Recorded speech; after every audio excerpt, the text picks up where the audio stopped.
The new lease accounting standard AASB 16 applies to annual reporting periods commencing on or after 1 January 2019. For lessees, the new requirements introduce a single lessee accounting model that requires lessees to recognise a right-of-use asset and a corresponding lease liability. For lessors, the new accounting standard carries forward most of the reporting requirements under the previous accounting standard, AASB 117. So what are the key requirements for lessees? At the commencement date of the lease, a lessee is required to recognise a right-of-use asset that represents its right to use the underlying asset and a lease liability that represents the obligation to make lease payments. The lease liability is initially measured at the present value of the lease payments, using the implicit interest rate in the lease or otherwise using the lessee's incremental borrowing rate.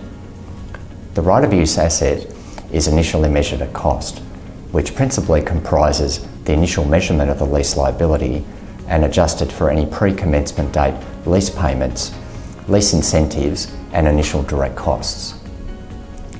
Subsequent to the commencement date, the right-of-use asset is measured either at cost or revalued amount in accordance with the requirements of other accounting standards.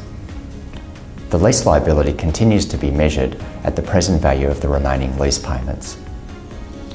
Interest expense on the lease liability is recognised either as an expense or can be included in the carrying amount of other assets where permitted by other Australian accounting standards.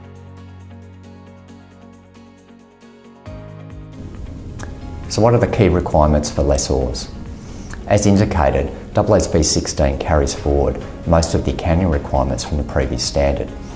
So accordingly, lessors are required to classify leases as either an operating lease or a finance lease, and they account for the lease in accordance with that classification.